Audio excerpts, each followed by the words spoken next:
Welkom by Gebedsoase, 'n plek waar ons saam stil raak voor die Here. Vandag rig ons harte op die woord van God vir goddelike wysheid, rigting en krag. Kom ons lees eers saam uit Spreuke 3 vers 5 en 6. Vertrou op die Here met jou hele hart en steun nie op jou eie insig nie.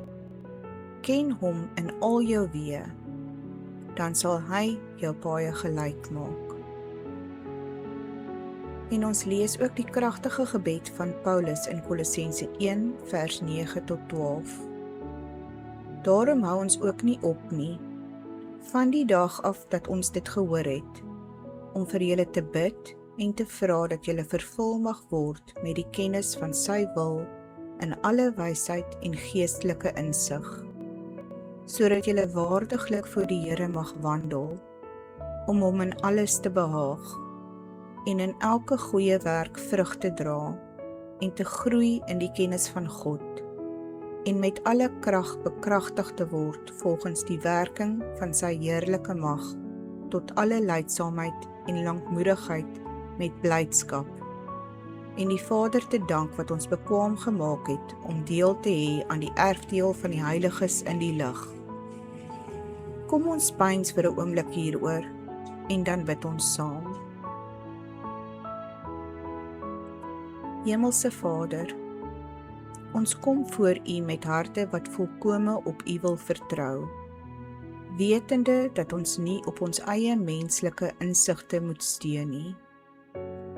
Ons ken U in al ons weë en ons vra dat U ons paaie sal gelyk maak. O God, ek vra dat U ons sal vervul met die kennis van U wil deur alle geestelike wysheid en insig. Ek bid dit sodat ons almal 'n lewe sal lei wat U waardig is, Here, en U in alle opsigte sal behaag, deur vrug te dra in elke goeie werk, te groei in die kennis van U, o God, en met alle krag bekragtig te word volgens U heerlike mag.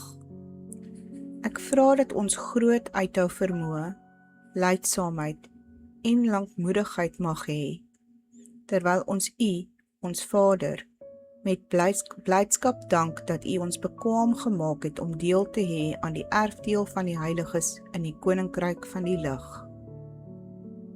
Ek bid dit in die magtige naam van Jesus. Amen.